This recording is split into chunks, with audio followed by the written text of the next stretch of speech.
ஹல்லேலூயா. இயேசு நல்லவர். தமக்காய் காத்திருக்கிறவர்களுக்கும் தம்மை தேடுகிற ஆத்மாவுக்கும் கர்த்தர் நல்லவர் என்பதை ருசித்து பாருங்கள். அவர் மேல் நம்பிக்கையாய் இருக்கிற மனுஷன் கர்த்தருடைய பரிசுத்தவான்களே, அவருக்கு பயந்திருங்கள். அவருக்கு பயந்தவர்களுக்கு சிங்கக்குட்டிகள் தாய்ச்சி அடைந்து பட்டினியாயிருக்கும். கர்த்தரை தேடுகிறவர்களுக்கோ, பக்கத்துல இருக்கிறவங்கள பார்த்து சொல்லுங்க, ஒரு நன்மையும்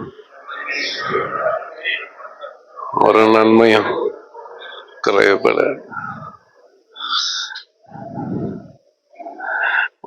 உண்மையாவே நீங்கெல்லாம் ரொம்ப ஆசீர்வதிக்கப்பட்டவங்க.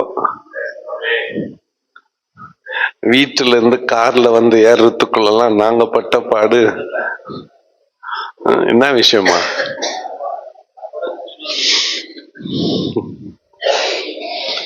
சோத்திரம் ஆண்டவரே, சோத்திரம். என் வாயின் வார்த்தையும் இருதயத்தின் தியானம் இந்த பொல்லாதவர்கள் முன் ஓகே, கர்த்தருடைய வார்த்தைக்கு நாம் இந்த காலவெளியில கடந்து செல்லலாம். என்னாகமம் 7ஆம் அதிகாரம், நம்பர்ஸ் சாப்டர் 7. என்னாகமம்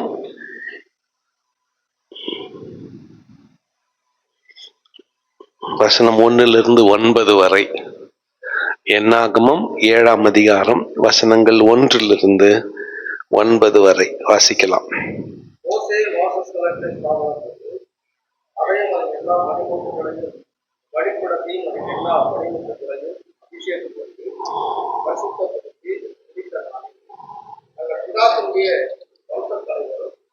எண்ணப்பட்டவர்களின் விசாரிப்பு வைக்கப்பட்ட கோத்திர பிதாக்களுமாகிய இஸ்ரவேலின் பிரபுக்கள் காணிக்கைகளை செலுத்தினார்கள். தங்கள் காணிக்கையாக 6 கூண்டு வண்டில்களையும் 12 ஆடுகளையும் 2 பிரபுக்களுக்கு ஒவ்வொரு வண்டிலும் ஒவ்வொரு பிரபுக்கும் ஒரு மாடுமாக கர்த்தருக்கு செலுத்த வாசஸ்தலத்திற்கு முன்பாக கொண்டு வந்தார்கள். அப்பொழுது கர்த்தர் மோசேயை நோக்கி, நீ அவர்களிடத்தில் ஆசாரிய கூடாரத்தின் ஊழியத்திற்காக அவைகளை வாங்கி லேவியருக்கு அவரவர் வேலைக்கு தக்கவைகளாக பங்கிட்டு கொடு என்றார். அப்போது மோசே அந்த வண்டில்களையும் மாடுகளையும் வாங்கி லேவியருக்கு கொடுத்தார். 2 வண்டில்களையும் 4 மாடுகளையும் எர்சோன் புத்திரருக்கு அவர்கள் வேலைக்கு தக்கதாக பங்காக கொடுத்தார். 4 வண்டில்களையும் 8 மாடுகளையும் மெராரியின் புத்திரருக்கு ஆசாரியனாகிய ஆரோனின் குமாரன் இத்தாமாருடைய கையில் கீழ் இருக்கிற அவருடைய வேலைக்கு தக்க பங்காக கொடுத்தார். கோகாத்தின் புத்திரருக்கோ ஒன்றும் கொடுக்கவில்லை. தோல்வியில் சுமப்பதே அவர்களுடைய பசுத்த தளத்தின் வேலையாயிருந்தது. ஆமென். 9ஆம் வசனம் எல்லாம் சேர்ந்து வாசிக்கலாம்.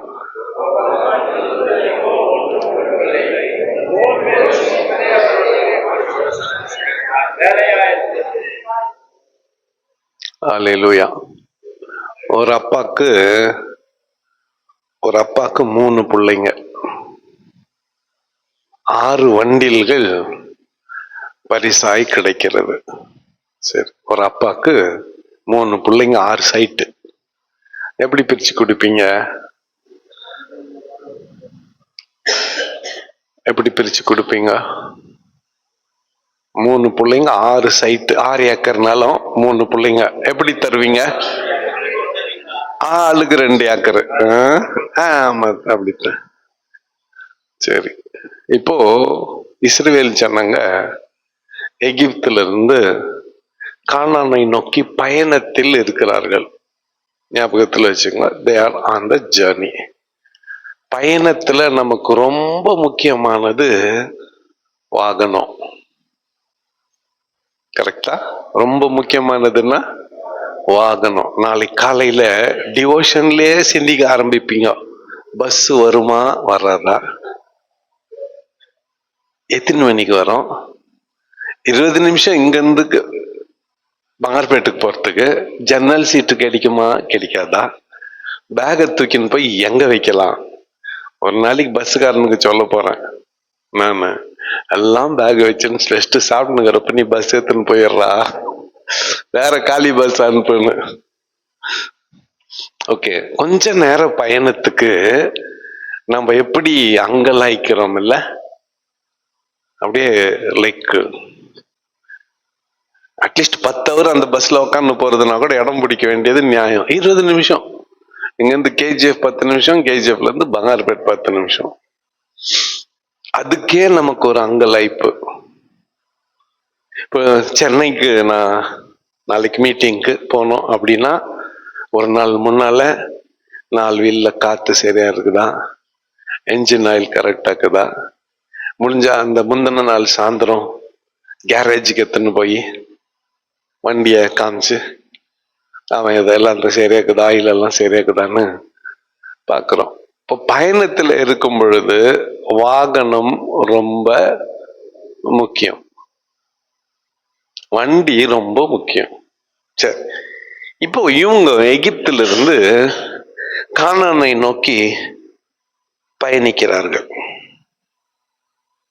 வாசஸ்தலத்தை, ஆசரிப்பு கூடாரத்தை முதல் வசனத்துல மோசே ஸ்தாபனம் பண்ணிட்டார். அதனுடைய முதல் வசனம், அதனுடைய எல்லா பனிமுட்டுகளையும் பலிபிடத்தையும் அதனுடைய எல்லா பனிமுட்டுகளையும் அபிஷேகம் பண்ணி பரிசுத்தப்படுத்தி முடிச்சிட்டார். அன்னைக்கு ஜனங்க காணிக்க கொடுக்குறாங்க. 2ஆம் வசனம், தங்கள் பிதாக்களுடைய வம்ச தலைவரும் எண்ணப்பட்டவர்களில் விசாரிப்புக்கு வைக்கப்பட்ட கோத்திர பிரபுக்களும் ஆகிய இஸ்ரவேலின் பிரபுக்கள் காணிக்கைகளை செலுத்தினார்கள். ஆஃபரிங் கொடுத்தாங்க. என்ன கொடுத்தாங்க? 3வது வசனத்துல, தங்கள் காணிக்கையாக 6 கூண்டு வண்டில்களையும் 12 மாடுகளையும் 2 பிரபுக்களுக்கு ஒவ்வொரு வண்டிலும் ஒவ்வொரு பிரபுவுக்கு ஒவ்வொரு மாடுமாக கர்த்தருக்கு செலுத்த வாசஸ்தலத்துக்கு முன்பாக கொண்டு வந்தார்கள். 6 வண்டி 12 மாடு. பின்னால கணக்கு கன்ஃபியூஸ் ஆயிடாதீங்க. 12 பிரபுக்கள் ஆளுக்கு ஒரு மாடுன்னு ஒரு கணக்கு. 2 கோத்திரம் சேர்ந்து ஒரு வண்டியும் ஒவ்வொரு கோத்திரம் ஒரு மாடும் கொடுத்தாங்க. 12 மாடு 6 வண்டி. ரெட்டை மாட்டு வண்டி நினைச்சுக்குங்க. அது பழைய காலத்துல அந்த கூண்டு இருக்கும்ல, இப்படி போட்டு கூண்டு இருக்கும். ஜாத்திரைக்கு திருவிழாவுக்கு போறப்ப என்ன பண்ணுவாங்க, அதுல குடும்பத்தோட போவாங்க. அந்த வண்டி 6 கொடுத்தாங்க. சரி, அந்த அப்போ கர்த்தர் என்ன பண்றாரு, மோசேயை நோக்கி, நீ அவர்களிடத்தில் ஆசரிப்பு கூடாரத்தின் ஊழியத்திற்காக அவைகளை வாங்கி லேவியருக்கு அவரவர் வேலைக்கு தக்கதாக பங்கிட்டு கொடு என்றார். மோசேக்கு 3 பிள்ளைங்க. ஒருத்தன் கெர்சோன், இன்னொருத்தன் மெராரி, 3வது கோகாத். Gershon, Merari, Kohath. கெர்சோனுக்கு 4 மாடுகளையும்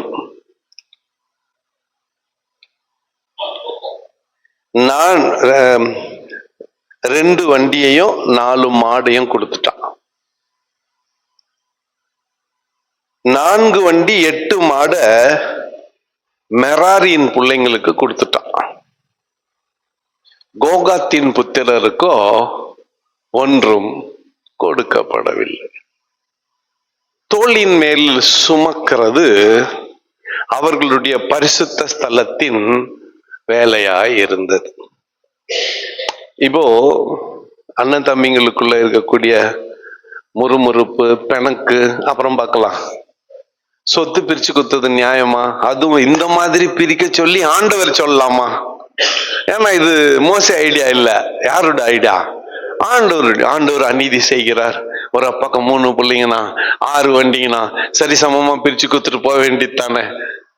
2 பேருக்கு குத்துட்டு ஒருத்தனுக்கு இல்லைன்ன ஒண்ணு எவனுக்கு இல்லையோ அவன் மற்ற 2 பேரை பகைப்பான் இல்லையா? அண்ணன் தம்பிங்களுக்குள்ள சண்டை வரோம் இல்லையா? ஒருத்தன் வெட்டின்னு சாவானுங்க இல்லையா? எவ்வளோ பில்டப். அதுல நான் கூட என்ன ஆண்டவரே இது இப்ப நான் என்ன பண்ணேன், ஆசரிப்பு கூடாரத்தையும் குறிப்பா உடன்படிக்கை பெட்டியையும் தியானிக்க ஆரம்பிச்சேன். எத? உடன்படிக்கை பெட்டிய. ஆர்க் ஆஃப் கவர்னன்ட் ஒரு படம் போடுப்பா. அந்த உடன்படிக்கை பெட்டியினுடைய அமைப்பை பார்க்க ஆரம்பிச்சேன்.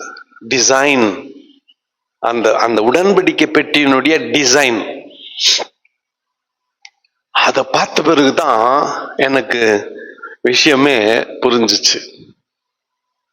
ஒரு ஒரு பெட்டிய செய்ய சொல்றாரு. அந்த இன்னும் கொஞ்சம் அத மேல தூக்கணும். இப்ப நான் கீழே பார்க்கணும். மசி த பாட்டம். ஓகே. அந்த அந்த உடன்படிக்கை பெட்டியினுடைய அமைப்பு சரி. உள்ள என்ன ஆகுது நமக்கு தெரியும். நான் 10 கட்டளை பலகை, டேப்லெட், அப்புறம் ஒரு ஓமர் அளவுக்கு தங்கத்தால ஒரு பாத்திரத்தை எடுத்து அதுல போட்டு வச்ச மன்னா, அடுத்து ஆரோனுடைய துளிர்த்த கோல். அது ஒரு பெரிய அற்புதம் இல்ல? எப்படின்னா, ஊழியத்துக்கு அழைக்கப்பட்டவர்களுக்கு போட்டியாக அழைக்கப்படாதவர்கள் வந்து நாங்களும் அந்த வேலையை செய்ய வேண்டும் என்று வந்தபோது கர்த்தர் தெரிந்து கொள்ளுகிறார். மறுபடியும் காட்ஸ் சாய்ஸ். ஆரோன் யாருடைய தெரிந்து கொள்ளுதல்? கர்த்தருடைய தெரிந்து கொள்ளுதல். ஆரோனுக்கு மோசே கேட்கவே இல்லை. இதுலயே ஒரு பாடம். ஆரோனை எனக்கு துணைவியா கொடு அப்படின்ட்டு மோசே கேட்கவே இல்லை. எனக்கு திக்கு வாயி, எனக்கு மந்த நாக்கு, என்னால போக முடியாதுன்னு பார்த்தா ஆண்டவர் சொன்னார் கோமா, உன் சகோதரன்கிறான் இல்லையா, ஆரோன்கிறான் இல்லையா, அவனை வச்சுக்கோன்ட்டாரு. அதை தியானிக்கிறப்போ எவ்வளவு நேரத்துல ஆண்டவருடைய சாய்ஸே தப்பா போயிடுது. நம்ம ஏமாத்துறோம். ஆரோன் யாருடைய சாய்ஸ் சொல்லுங்க? யாருடைய சாய்ஸ்? சவுல் யாருடைய சாய்ஸ்? அதுவே தப்பா போயிடுது. நம்ம ஏமாத்துறோம். இப்ப நம்முடைய சாய்ஸுங்க தவறா போக வாய்ப்பு இருக்கிறது. ஆனா சரி பண்ணிக்கணும்ன்றது தான் நமக்கு முன்னால இருக்கிற சவால். The real challenge is, தவறா போயிருச்சு, என்ன பண்ணிக்கணும்? சரி பண்ணிக்கணும். செப்பனிட்டு கொள்ள வேண்டும். அதை ப்ராப்பரா சரி பண்ணிக்கணும். இப்ப ஆரோன் ஆண்டவர் தான் கொடுத்தாரு. அவன் தான் இஸ்ரேல் ஜனங்க ஆரோன் கிட்ட, மோசே போயிட்டாரு, 40 நாள் ஆயிடுச்சு வரல, எங்களை எகிப்துல இருந்து கொண்டு வந்தது யாருன்னு கேட்டப்ப கண்ணுக்குட்டியை உருவாக்கி நிறுத்திட்டான்ட்டு அவன் தான், அந்த ஆரோன் தான். அமலேக்கிய முழுவதுமா முறியடிக்கணும்னு சொன்னப்போ முதல் தரமான 2வது தரமான ஆடுகளையும் மாடுகளையும் பசுக்களையும் கொண்டு வந்து பட்டியல கட்டி போட்டு சாமுவேல் வந்து இந்த ஆடு மாடு என்னன்னு கேட்டா கர்த்தருக்கு பலி செலுத்த ஜனங்கள் கொண்டு வந்தார்கள்னு போய் சொன்னவன இந்த சவுல் தான். ஆண்டவருடைய சாய்ஸ் தான். அதே நேரத்தில் ஆண்டவருடைய சாய்ஸ் தப்பாவே போறது இல்லைன்றதுக்கு சில உதாரணங்கள். மோசே நீ அவனை டார்ச் லைட் அடிச்சு பார்த்தா கூட சரி, ஒரு சின்ன டாட் கூட அவங்ககிட்ட என்ன பண்ண முடியாது, கண்டுபிடிக்க முடியாது. நம்ம பைபிள்ல சுயநலம் இல்லாத தலைவர்கள் அப்படின்னு சொன்னா அதுல மோசே ஒருத்தர். கொஞ்சம் கூட சுயநலமே கிடையாது. அன்னைக்கு ராத்திரி எகிப்தை கொள்ளையிடுகிற ராத்திரி, தலைச்சின் பிள்ளை சங்காரம் வந்த ராத்திரி, எகிப்தை கொள்ளையிடுகிற ராத்திரி, அந்த ராத்திரி என்ன நடந்துச்சு? எல்லாரும் மரணம் அடைந்த எகிப்தியர் வீட்டுல போய் துக்கம் விசாரிக்க போனாங்க. அவங்க என்ன பண்ணாங்க, அவங்க வீட்டுல சேர்த்து வச்சிருந்த வெள்ளியும் பொன்னையும் பட்டையும் எடுத்து இவங்க கையில கொடுத்து போங்கன்னாங்க. ஆனா ஒருத்த மட்டும் கல்லறையில போய் எலும்பு தேடின்னுக்கிறான். யாரு அது? மோசே. எல்லாரும் சுமந்துன்னு வராங்க. மோசையும் சுமந்துன்னு வரான். எல்லாரும் வெள்ளியையும் பொன்னையும் பனிமுட்டுகளையும் பட்டையும் ரத்தினங்களையும் என்னது சால்வைகளையும் எத்தனை வராங்க. மோசே காய்ந்து போன உலர்ந்து போன எலும்புகளை சுமந்து கொண்டு வருகிறான். அதனால்தான் மோசேக்கு வராதம்மா யார் பேசினாலும் ஆண்டவருக்கு பிடிக்காது. யாருன்னா பேசிட்டோம். மோசேவோட அக்கா பேசினா நீ குஷ்டரோகி, அண்ணன் பேசினா 3 மாசம் கழிச்சு மரண தண்டனை. என்ன மறுக்கிறீங்க? இவங்க 2 பேர் பேசிட்டு போனாங்கல்ல, ஆண்டவர் துப்புன்னு துப்பிட்டாரு மூஞ்சில. யார? மீரியாம. குஷ்டரோகம் வந்துச்சு. எப்ப துப்புனாரு நீங்க கேட்கலாம். ஆமா மோசே, ஆண்டவரே என் சகோதரி தீர்க்கதரிசி தலைவி மன்னிச்சிரு. ஆண்டவர் போ 7 நாள் அவ தீட்டுப்படுறான் சொல்லல. ஒரு தகப்பன் தன் மகளின் முகத்தில் காரி துப்பினதுண்டானால் அவள் 7 நாள் தீட்டுப்பட்டிருப்பாள். சொல்லிட்டு 7வது நாள் அவர் சுகம் பெறுவா போன்ட்டார். அப்ப ஆண்டவரே துப்பிட்டாரு. யார? மீரியாம. ஆரோன்னு அந்த சம்பவம் எதுவுமே நடக்காத மாதிரி மோசே மறந்துட்டான், ஆரோன் மறந்துட்டான், எல்லாரும் மறந்துட்டாங்க. ஆண்டவர் சொன்னார், மோசே விஷயத்த சொல்லல, ஆரோனை தூக்க போறேன்னு சொல்லல, ஆரோனையும் எலியேசரும் கூட்டின்னு மலை மேல வாரினார். வேற எதுக்கோ வர சொல்றாரு அங்காட்டியும் அப்படின்ட்டு கூட்டின்னு போனான். அங்க போன உடனே ஆரோன் போட்டுனுக்கிற அந்த ஆசாரிய வஸ்திரத்தை கழட்டி எலியேசருக்கு போடுனாரு. கழட்டி போட்டான். திரும்பி பார்த்தா ஆரோன் செத்துட்டான். மலை மேல ஏறி போய்க்கிறான்னா ஆரோன் எப்படி போய்க்கிறான்? சுகதேகியத்தான் போய்க்கிறான். ஆரோன் சாவறதுக்கு எந்த காரணமும் இல்ல. மூய்ப்பு, என்னது வயது மூப்பு, முதுமை காரணம் அல்ல, பலவீனம் காரணம் அல்ல, சுகர் பிபி காரணம் அல்ல. நல்லா ஹெல்த்தியா தான் மலை மேல போனான். இப்ப இந்த 3 மாசம் அளவும் ஆரோனை காப்பாத்தி வச்சுருந்தது அவன் போட்டு இந்த ஆசாரிய வஸ்திரம், அவன் தரிச்சிருந்த ஆசாரிய பட்டம். மோசைக்கு விரோதமா பேசினா மரண தண்டனை, ஒண்ணு குஷ்டரோகம், இல்லைன்னா மரண தண்டனை, இல்லைன்னா குழி பறிச்சு அவரே உள்ள தள்ளிட்டு மூடிடுவாரு. அடக்கம் பண்றது கூட ஆள் இருக்கா, தேவையில்லை, அவரே அடக்கம் பண்றவாரு. இவன் ஒருத்தன் எவ்வளவு நல்லவனா இருந்தா ஆண்டவர் அவனுக்காக வழக்காடுவார். கொஞ்சம் யோசித்து பாருங்களேன். ஆண்டவர் அவனுக்காக அவன் ஒரு முறை கூட போயிட்டு ஆண்டவரே இவங்க எல்லாம் என்ன இப்படி பண்ணிட்டாங்களேன்னு சொன்னதே இல்லை. மோசேக்கும் ஆண்டவருக்கும் மத்தியில நடக்கிற அந்த கான்வர்சேஷனுக்கு இது பாருங்க, சூப்பர். ஆண்டவருக்கும் வந்துட்டா, உன்னுடைய ஜனம் வழிவிடு, ஒரே மனிதனை அழிப்பது போல் அவர்களை அழித்து விடுவேன், உன்னை பெரிய ஜாதி ஆக்குவேன். இவன் சொல்லுவான், ஆண்டவரே ஜீவ புஸ்தகத்துல இருந்து என் பேரை கிறுக்கி போடு, இவங்களை மன்னிச்சிருவான். நெக்ஸ்ட் டைமுக்கு மோசே கோவம் வரும், மோசே டென்ஷனா இருப்பான், ஆண்டவர்கிட்ட போவான், ஆண்டவரே உம்முடைய ஜனம். ஆண்டவர் பரவாயில்ல விடுப்பா போவாரு. பர்ஃபெக்ட் பிசினஸ் மேன் ஆண்டவர். சரியான நமக்கு முன்னால மரணத்தையும் ஜீவனையும் உனக்கு முன்னால வைக்கிறேன். உனக்கு எது வேணுமோ அதை சூஸ் பண்ணிக்கோ. உனக்கு என்ன வேணுமோ அதை எடுத்துக்கோ. மரணமும் ஜீவனும் உனக்கு முன்னால வைக்கிறேன். ஆசீர்வாதத்தையும் சாபத்தையும் உனக்கு முன்னால வைக்கிறேன். உபாகமம் 28 தான். ஆசீர்வாதத்தையும் சாபத்தையும் உனக்கு முன்னால, உனக்கு என்ன வேணுமோ எடுத்துக்கோ. உன் மேல நான் எதுவும் திணிக்கிறது இல்லை. இந்த ஆசரிப்பு கூடாரத்தை உருவாக்குன இடத்துக்கு அந்த யாத்திராகமத்துல போய் படிச்சா ஆண்டவரே அளவு கொடுக்கிறாரு. நீளம், அகலம், உயரம், கேருபீன்கள், அங்க கிருபாசனம், அந்த கிருபாசனத்துல நான் உட்கார்ந்துன்னு பேசுவேன். ஆண்டவர் சொல்றார், நான் கிருபாசன தண்டையிலிருந்து உன்னோடு பேசுவேன். அப்போ இந்த ஆசரிப்பு கூடாரத்துல ஓரத்துல 4 வளையங்கள், அந்த வளையங்கள்ல என்ன கொம்பு பாய்ச்சிட்டு தோல் மேலதான் அதை தூக்கின்னு போனோம். கொஞ்சம் அங்க சீனை கட் பண்ணிட்டு தாவீது கிட்ட வரலாம். ஏலியின் நாட்கள்ல உடன்படிக்கை பெட்டி கைதாயிடுச்சு. வழக்கமா ராஜாக்கள் கைது செய்யப்படுவார்கள், ஆசாரியர்கள் கைது செய்யப்படுவார்கள், லேவியர்கள் கைது செய்யப்படுவார்கள். யுத்தத்துல முன்னின்று நடத்துகிற இவங்க தளபதிங்க கைது செய்யப்படுவாங்க. ஆனா உலக சரித்திரத்துல ஒரு பெட்டி கைது செய்யப்பட்டது இங்க மட்டும்தான். இல்ல, பெட்டியை கைது செய்து எத்துன்னு போனாங்க. சும்மா இருக்க கூடாதா? அது உள்ள என்ன ஆகுதுன்னு பிரிச்சு பார்த்தாங்க. எல்லாருக்கும் மூல நோவு அவன் செத்து மடிஞ்சான். இப்போ இந்த பெட்டிய எட்டுன்னு போனவங்க, பெட்டியால தான் இஸ்ரவேல் ஜனங்களுக்கு ஜெயம் கிடைக்குது, அந்த பெட்டி நம்மளுக்கு வந்துட்டா நம்மளுக்கு ஜெயம் கிடைக்கும் நினைச்சுன்னு தான் அதை கைது பண்ணின்னு போனாங்க. இந்த பக்கம் ஆசீர்வாதமா இருந்த அதே பெட்டி அந்த பக்கம் போனவன சாபமா போயிடுச்சு. அவங்களுக்கு அழிவை குத்துச்சு, மரணத்தை குத்துச்சு. அவங்களுக்கு இத எப்படி ஹேண்டில் பண்றதுன்னு தெரியல. அவங்க என்ன சொன்னாங்க, சரி இந்த பெட்டியை வண்டி மேல ஏத்தலாம். அதுவே தப்பு. இந்த பெட்டிய வண்டி மேல ஏத்தலாம்.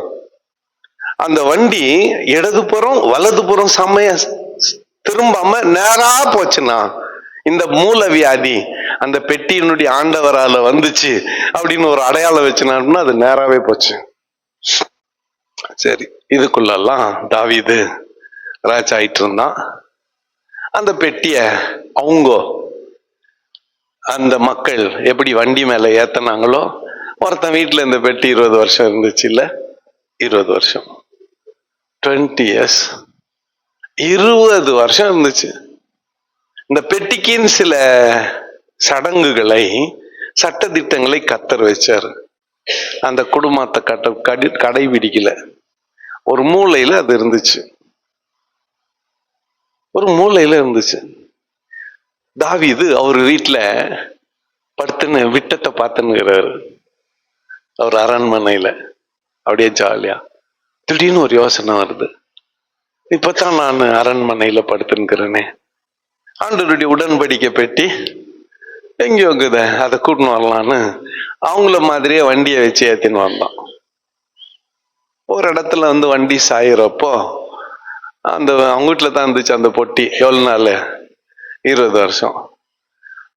பொட்டி கிட உழுதேன்னு எட்டி கைய பிடிச்சான், செத்து போட்டான்.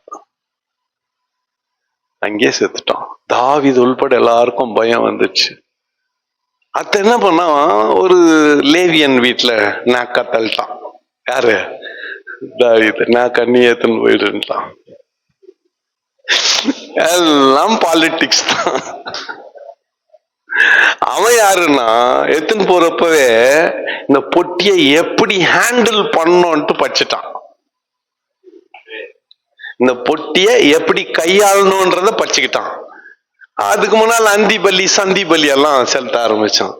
3 மாசம் கர்த்தர் அவன் என்ன பண்ணாரு, தாவீது பொறாமப்படுற அளவுக்கு ஆசீர்வதிச்சார். ஆசீர்வாதம் இப்படி அப்படி இல்ல, கொஞ்சம் நஞ்சம் இல்ல, கிள்ளி கொடுக்கல.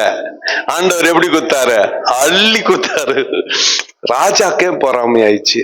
இப்ப தாவீது அவன் படிச்ச மாதிரி தாவீது படிச்சான். ஏன்டா செத்தான் அவன்? படிச்சா ஆட்டாட்ட தோல் மேல சுமக்க வேண்டியத வண்டியில ஏத்திட்டு தாண்டா தப்பு. இந்த முறை தூக்குங்க தோல் மேல, கட்டுறாயான் ட்ரெஸ் போடுறா. என்னத்த சாதாரண டான்சருங்க போடுற ட்ரெஸ் போடு, அடி போடு. செத்தான் டக்க டக்க டக்கான்னு தெருவில். ராஜா தன் எல்லா மகிமையும் கழட்டி போட்டுட்டு ஒரு சாதாரண குடிமகனா உடன்படிக்கை பெட்டிக்கு முன்னால டான்ஸ் ஆடி எங்க எடுத்துன்னு வந்தான்? தன்னுடைய அரண்மனைக்கு, பட்டணத்துக்கு கொண்டு வந்தான். அவங்க பொண்டாட்டி சும்மா கண்ணு தானே, அது ராஜா மகளாச்சே. வேற யாருன்னா இருந்தா சும்மா இருந்திருப்பாங்க. அது யாரு?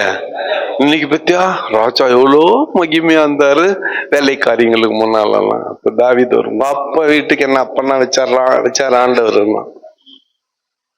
பொண்டாட்டி பார்த்து அத்தை சொல்ல முடியாது, வாழ முடியாது சொல்லிட்டு. புரியல?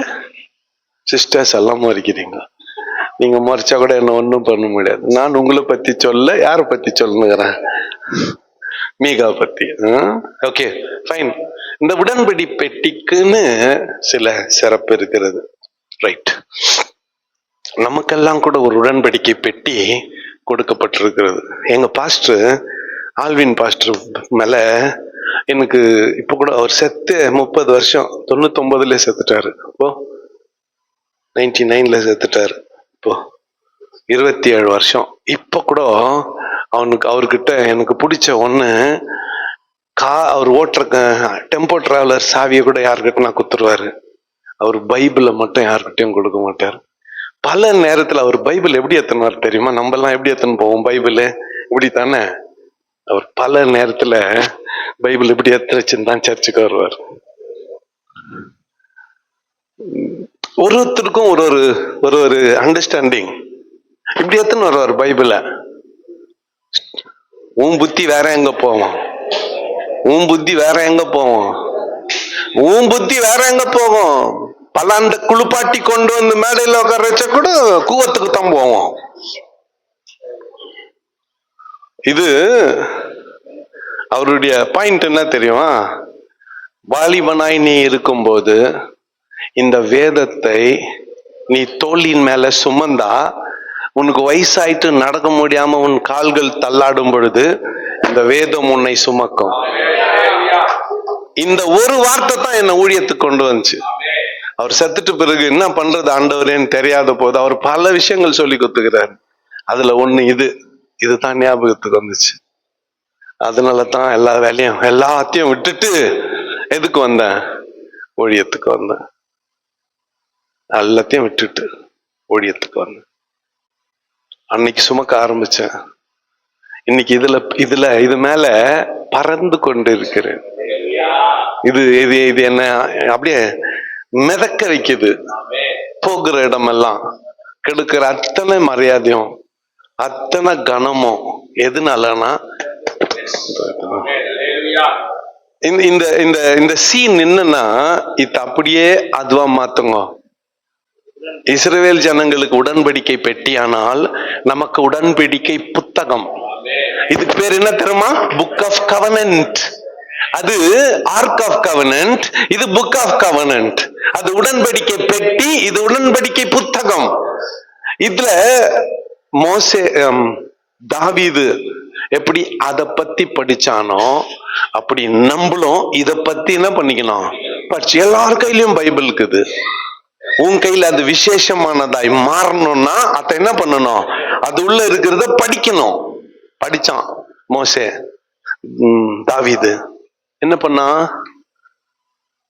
தோளின் மேல சுமக்க லேவியர்களை பிரதிஷ்டை பண்ணான். இந்த முறை தப்பு நடக்கூடாது.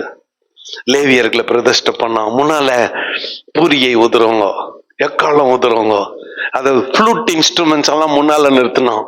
அதுக்கு பின்னால இது என்னது ஸ்கின் இன்ஸ்ட்ருமெண்ட்ஸ் எல்லாம், தாரை தப்பட்டை எல்லாம் என்னக்குது ரொம்ப பேஷன் இங்கிலீஷ்காரன். அது கூட இருந்துச்சு. எது கூட இருந்துச்சு? வரான்னு எல்லாம் இருந்துச்சு. தன்னுடைய ராஜ மேன்மை எடுத்து போட்டுட்டு சாதாரண மனுஷனா மாறி இந்த உடன்படிக்கை பெட்டிக்கு முன்னால நடனம் ஆடின்னு போய் சேர்ந்தான். ஸ்டெப்பு போட்டுன்னு டான்ஸ் ஆடின்னு போனானா. அதை எல்லா மகிமையோட கொண்டு போனான். ஏன்னா இது ஒருத்தனுக்கு ஆசீர்வாதமா இருக்கும், இன்னொருத்தனுக்கு சாபமா இருக்கும்.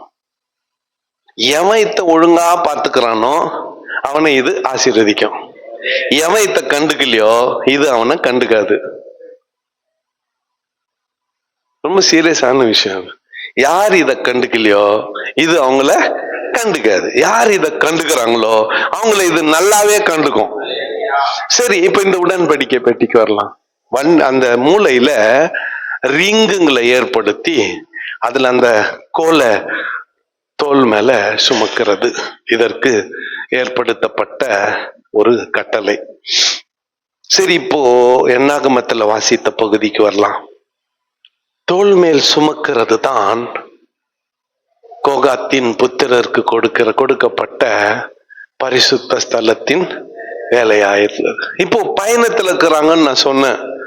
நல்லா கவனிங்க.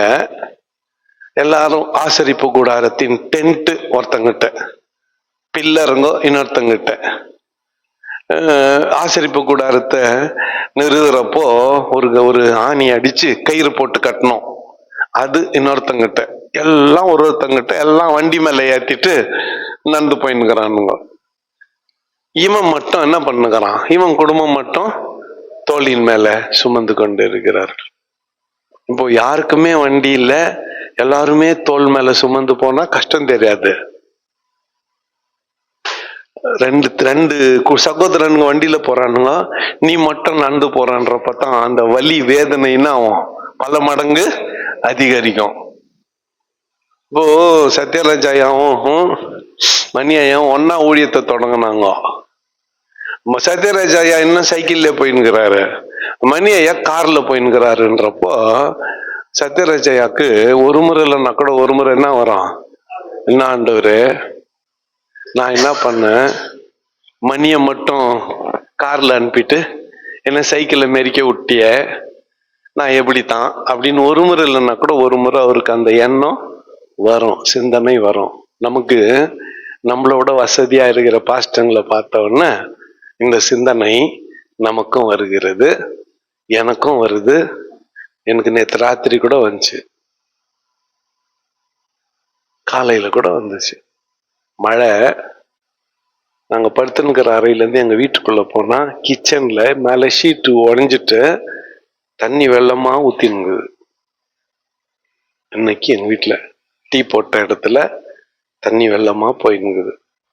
வீட்டம்மா திட்டிக்கினே டீ போட்டு கொடுத்தா காலையில, உனக்கு வாழ்க்கப்பட்டு நான் கண்ட சொகத்தை பாரு அப்படின்னு. அப்போ நான் வேணுன்னே அப்படி வச்சுன்னு இல்லை வீட்டை, நான் வேணுன்னே அப்படி வீட்டை வச்சுன்னு இல்லை. எனக்கு ஆண்டவர் இன்னும் வீட்டை கட்டல.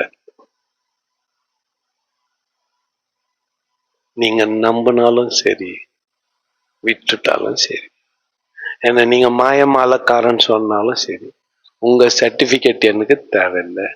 அதை வச்சுன்னு நான் ஒன்னும் பண்ண முடியாது. அது எதுக்கும் உதவாது. எனக்கு ஆண்டவர் இன்னும் வீட்டை கட்டல. பினிஷ்ட். அப்ப இதெல்லாம் என்னன்னா, இது எந்த இல்லை, ஊழியத்துது. எனக்கு இன்னும் ஆண்டவர் வீட்டை கட்டல, கட்டு வரைச்சிக்கிறது இல்லை, ஜெபம் பண்ணுகிறேன். இப்ப யோசனை வருது. சமீபமா ஒரு பாஸ்டர் வீட்டுக்கு நோட்டீஸ் வைக்க போனோம், கல்யாண நோட்டீஸ் வைக்க போனோம். காலையில அந்த வீடு தான் ஞாபகம் வந்துச்சு. இந்த மழை காலத்துல அந்த வீட்டு டைனிங் ஹால்ல, பெரிய மெயின் ஹால்ல உட்காந்து இப்படி திரும்பினா மழை பெய்யற அழக கண்ணாடியில ரசிக்கலாம். பச்சை ஆஸ்திரேலியன் புல்லெல்லாம் போட்டு அப்படியே முழு கண்ணாடி, பெரிய கண்ணாடி, டோரு கிடையாது, கண்ணாடி தான் டோரு. இந்த பக்கம் உட்காந்தா அந்த பக்கம் மழை பெய்யற அழக பார்க்கலாம். வீட்டுக்குள்ளவே படிக்கட்டு, அங்கவே ஒரு ஆபீஸ், அங்கவே ஒரு கிச்சன், அங்கவே ஒரு பெட்ரூம், அப்படியே டியூப்ளெக்ஸ் ஹவுஸ். சோத்திரம், 2 கோடி ஆச்சான் அந்த வீட்டுக்கு. 2 கோடிக்குள்ள பெரிய பில்டிங்கா கட்டிட்டேன். ஓகே, சரி, அது யோசனை வந்துச்சு. அங்கிருந்து எங்க வீட்டுல இருந்து நாங்க படுக்கிற இந்த ஸ்கூல், இந்த பில்டிங் வர்றதுக்குள்ளலாம் கத்தர் பேசுறாரு. என்னன்னா, வீட்டு நம்பர் 17 நினைச்சு பாருன்னு. அதாவது நான் பிறந்த வீட்டை, நான் எதை பாக்குறேன், ஒரு பாஸ்டர் வீட்டை பாக்குறேன். அவரு நீ பிறந்த வீட்டை பாடுறா, இப்ப உனக்கு என்ன குறை வச்சுக்கிறேன், நன்றி கெட்டவனே, நல்லா தானே வச்சுக்கிறேன், போய் ஒழுங்கா வீட்டை பண்ணு போன்ட்டாரு. இருந்தாலும் வாய் சொன்னாங்கதா, இங்க வந்து நீங்க எல்லாம் கொடுத்து வச்சவங்க, நான் இவ்வளவு கஷ்டப்பட்டுன்னு வரேன்னு. இப்ப புரிஞ்சுச்சா? நான் பிராக்டிக்கல் ஆளு, நான் பிராக்டிக்கலா சிந்திக்கிறவன்.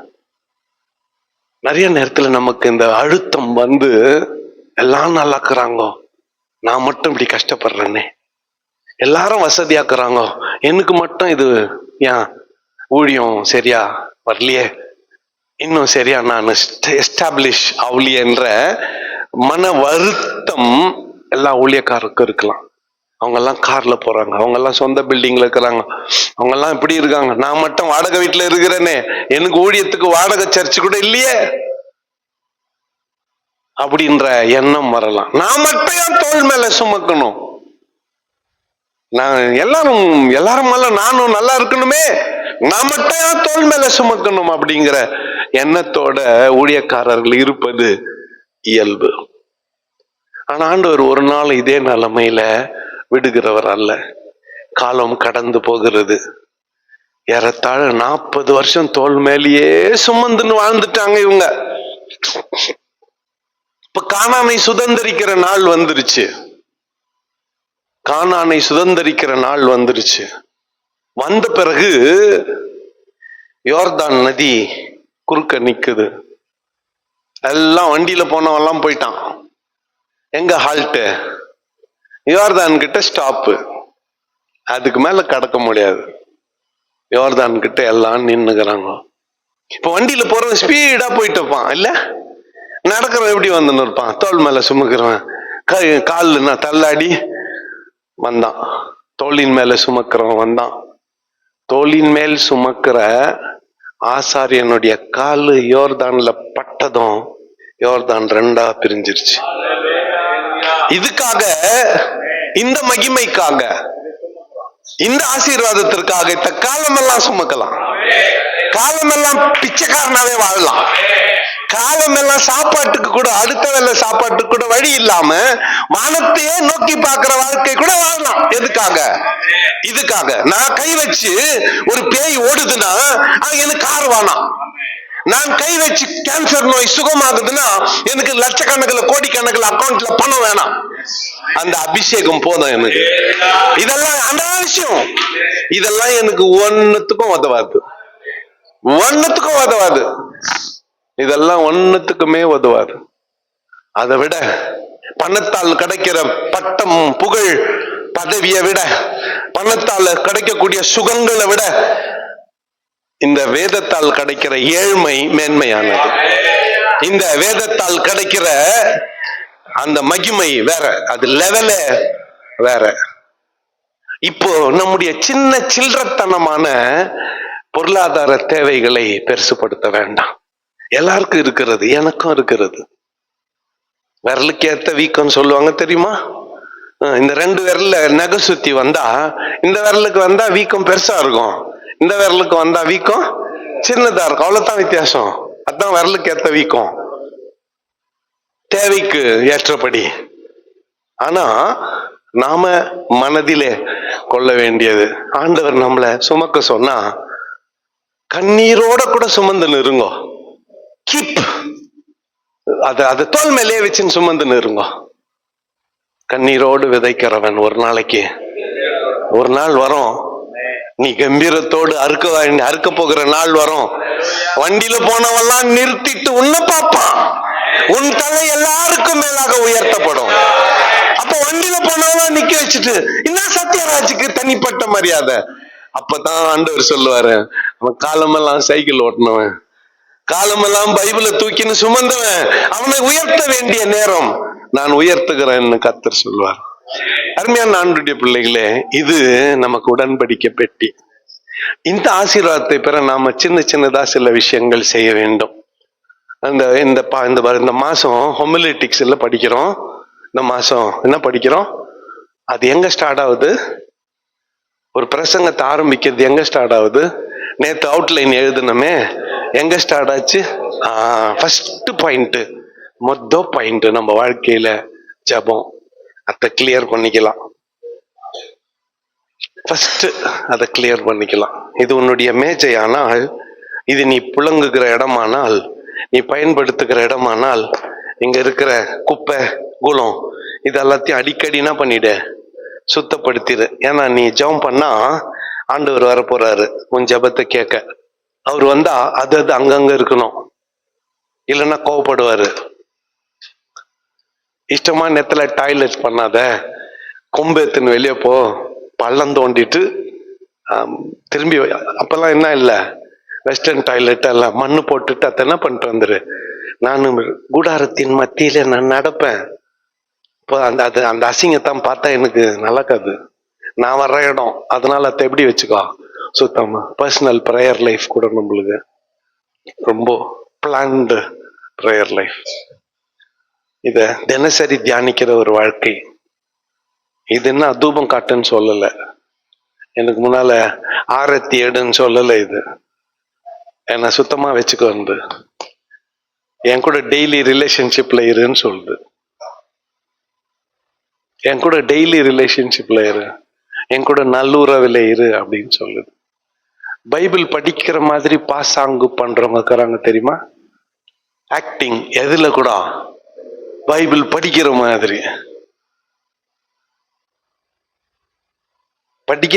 பாசாங்கு. நோ, இது என்ன எதிர்பார்க்க தெரியுமா? Your daily time with it. அது உனக்கு என்ன சொல்லுது? தினந்தோறும் இது நம்மளோட பேசக்கூடியது, நம்மை ஆற்றக்கூடியது, நம்மை தேற்றக்கூடியது, நம்மை பலப்படுத்தக்கூடியது, நம் காயங்களை கட்டக்கூடியது, நம் ரணங்களை ஆற்றக்கூடியது, நம்மை புதுப்பிக்கக்கூடியது, புது வாழ்வு தரக்கூடியது. கர்த்தருடைய வார்த்தை நியூ லைஃப் கொடுக்கும். ஜபரைக்குள்ள போறதுக்கு முன்னால உன் மனநிலை எப்படின்னா கட்டும். ஜபாரை விட்டு வெளியே வரும் பொழுது சமாதானத்தை பெற்றவனா இனி வர முடியும். இதுக்குள்ள போங்க.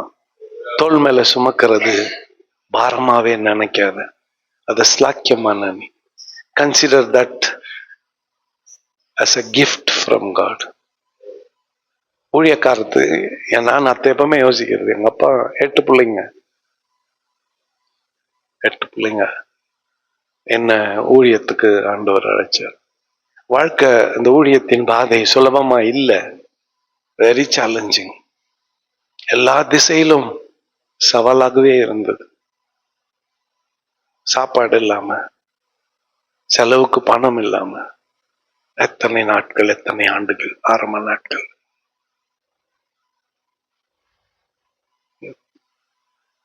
ஆண்டவரானா அற்புதமாய் வழி நடத்தி கொண்டு இதை சுமக்கிறவங்க வீணா போறதில்லை. இந்த சுமக்கிறவங்க வீணா போறதில்ல. பைபிள் எத்தா பிரேக்ஃபாஸ்ட் கேரண்டி, பைபிள் எத்தா லஞ்ச் கேரண்டி, பைபிள் எத்தா டின்னர் கேரண்டி. இது ரொம்ப சீரியஸான விஷயம். இன்னும் சொல்ல போனா பெஸ்ட் பிரேக்ஃபாஸ்டே guarantee, best lunch, best dinner guarantee. இங்க வந்தா இல்ல, ட்ரை ஒரு நாளைக்கு ட்ரை பண்ணி பாருங்க. வழக்கமா உங்களுடைய வழக்கமான ஊழியத்தை விட்டுட்டு 8 மணிக்கெல்லாம் எழுந்திரிச்சு ரெடி ஆயிட்டு பைபிள் எடுத்துக்குன்னு ஹவுஸ் விசிட்டிங் போய் பாருங்களேன். சாயந்தரம் வரப்போ கலெக்ஷனோட வரலாம்.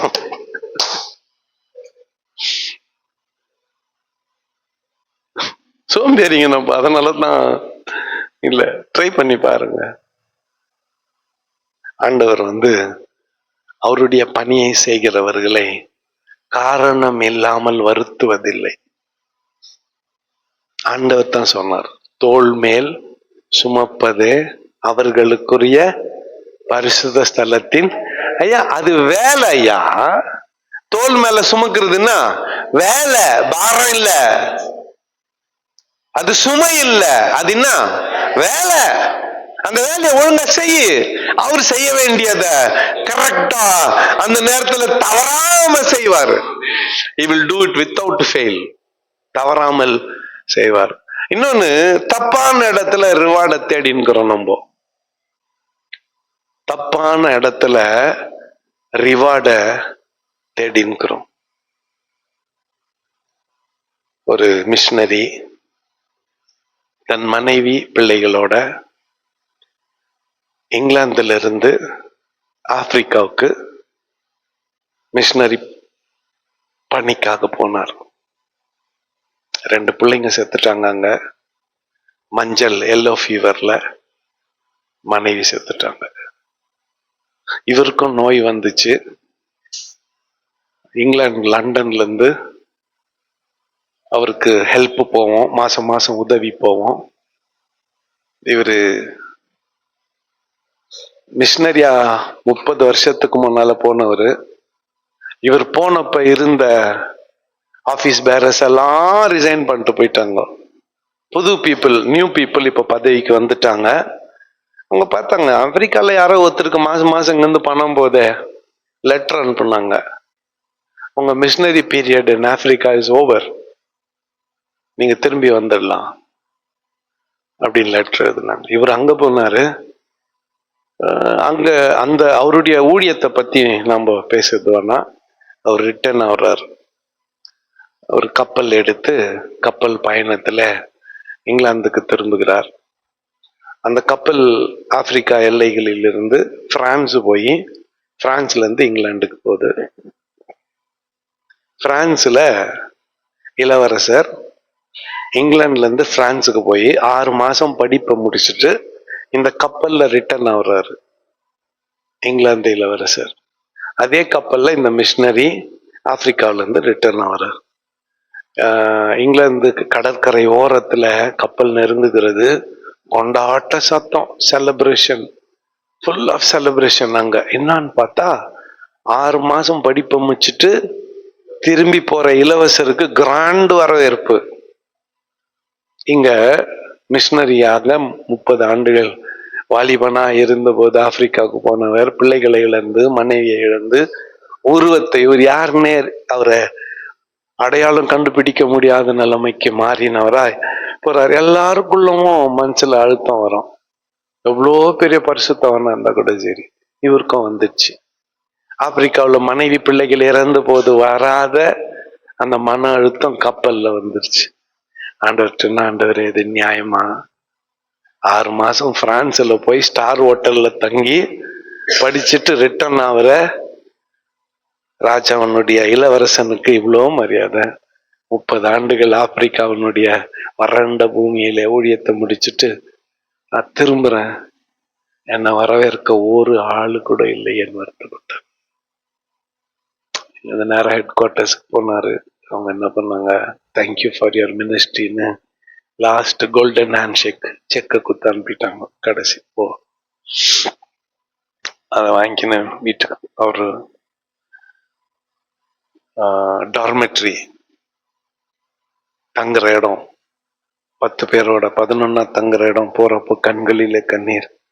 அந்த செக்க கையில வச்சுக்கிட்டு, இதுதானா ஆண்டவர் அன்னைக்கு பேசுகிறார், மகனே இன்னும் நீ அப்பா வீட்டுக்கு வரல.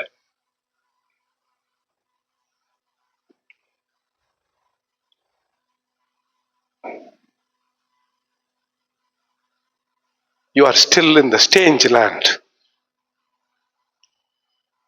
வீட்டுக்கு வா.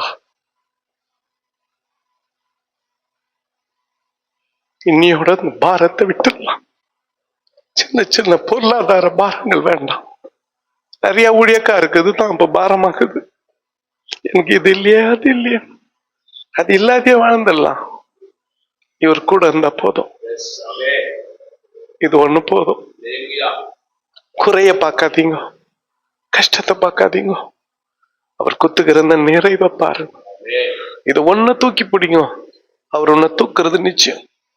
இந்த உலகத்துல ஒருவேளை உன் ஊழியத்துக்கான பலனை நீ அனுபவிக்கலன்னா கூட பரவாயில்ல, அவர் வீட்டுக்கு போனா அவர் இடத்துல உனக்கு கிடைக்க போற வரவேற்பே வேற. இதை விட அது மேன்மையானது, இதை விட அது பெருசு. நிறைய நேரத்துல இந்த சின்ன சின்ன விஷயங்கள் நம்ம பாரப்படுத்துது. குடும்பத்தினால ஏற்படக்கூடிய பாரங்கள் ரொம்ப வெளியில சொல்ல முடியாது. நல்லா தெரியுது இது தப்புன்னு, கேட்க முடியல. நல்லா தெரியுது, கண்ணுக்கு அப்படியே தெரியுது இது தப்பு அப்படின்னு தெரியுது, கேட்க முடியல. கேட்டா குடும்பம் நிக்காது, பொண்டாட்டி கூட வாழ மாட்டா, பிள்ளைங்க மதிக்க மாட்டாங்க, ஊழியம் காத்தா பறந்து போயிரும். 30-40 வருஷத்தினுடைய உழைப்பு ஒண்ணும் இல்லாம போயிடும். அதுக்காக எல்லாத்தையும் அப்படியே போட்டு மனசுல வச்சுட்டு கட்டி போட்டுட்டு வாழக்கூடிய வாழ்க்கை. எத்தனை ஊழியக்காரி இப்ப சாட்சி சொல்லுங்கன்னு சொன்னாலும் ஒருத்தர் ஏஞ்சி நின்று சொல்லுவீங்க. இதுதான் உண்மை, நடைமுறையில இதுதான் உண்மை.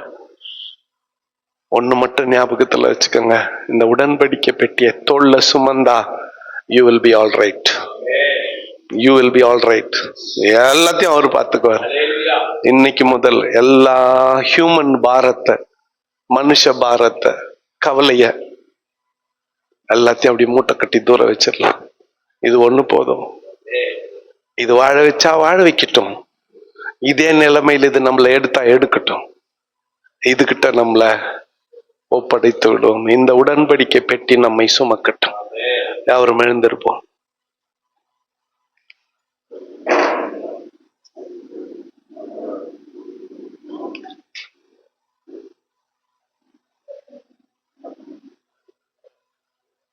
எனக்காக யாவையும் செய்பவரே, செய்து முடிப்பவரே,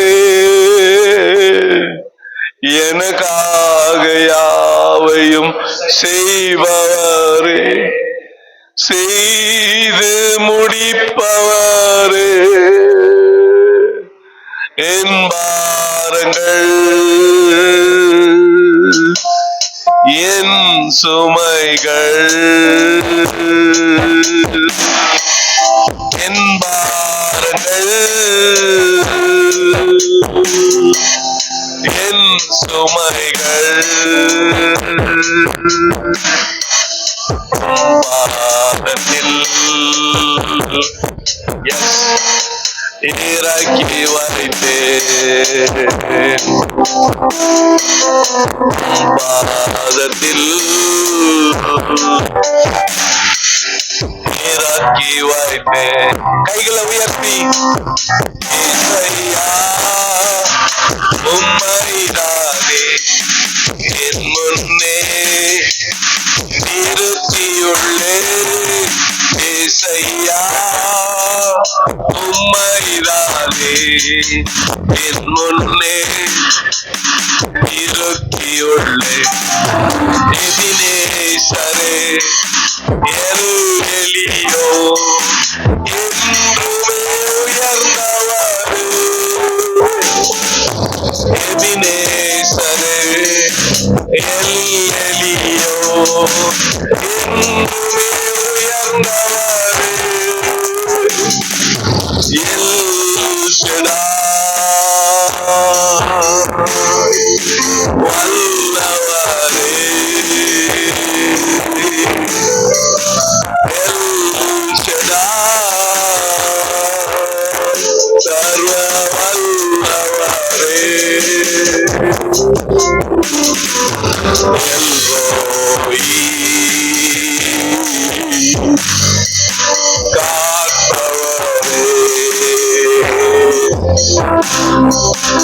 எல் ரோயி காப்பவரே. கைகளை உயர்த்தி இந்த காலவேளையிலே இசையா உம்மைதானே என் முன்னே நிறுத்தியுள்ளே. இசையா உம்மைதானே என் முன்னே நிறுத்தியுள்ளே. மன்னிப்பதில் வள்ளல் நீரே சுகம் தரும் தெய்வம் நீரே. மன்னிப்பதில் வள்ளல் நீரே சுகம் தரும் தெய்வம் நீரே. உம்மன்பையோ இரக்கத்தையோ உம்மன்பையோ இரக்கத்தையோ பனிமுடியாய்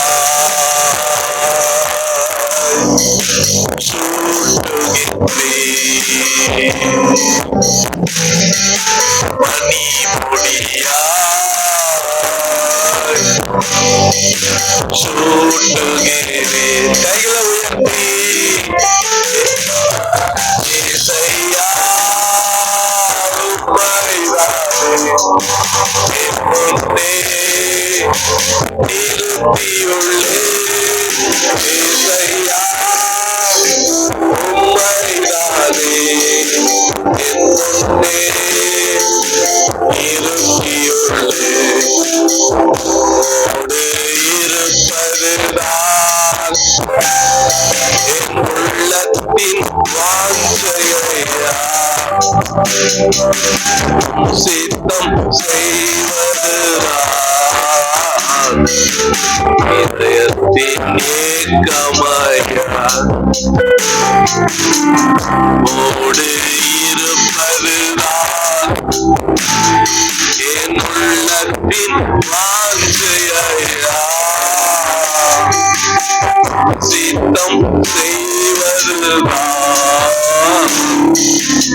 இதயத்தின் ஏக்கமாயா. ஆண்டவரே, மன்னிப்பதில் வள்ளல் நீர், சுகம் தரும் தெய்வம் நீர். உம் அன்பையும் இரக்கத்தையும் எங்களுக்கு மணிமுடியாய் கொடுத்து எங்களை ஆசீர்வதியும் ஆண்டவரே. எபினேசரே, இம்மட்டும் உதவி செய்தவரே, இனியும் எங்கள் வாழ்க்கையில ஊழியத்தில இம்மானுவேலராயிருந்து வழி நடத்தும். ஆண்டவரே, வேதத்தை சுமக்கிறது சுமையாய் நாங்கள் நினைக்காமல் அதை நீர் எங்களுக்கு பணியாய் நினைக்க கிருபை தாரும். நீர் எங்களுக்கு கொடுத்திருக்கிற வேலை ஆண்டவர், அது it's our vacation, it's our duty. எங்க கடமை ஆண்டவரே வேதத்தை சுமக்கிறது. அது எங்களுக்கு மகிழ்ச்சியை கொடுக்கிறது. அந்த அபிஷேகம் எங்களை வாழ வைக்கிறது. அதற்காக உமக்கு நன்றி. இதை நாங்கள் பாரமாய் கருதாமல் நீர் கொடுத்த ஊழியத்தை பாக்கியமாய் கருத கிருபைத்தார். குறைவுகளை பெருசுபடுத்தாமல் நீர் கொடுத்த அபிஷேகத்தை பெருசுபடுத்த கர்த்தர் எங்களுக்கு கிருபை செய்.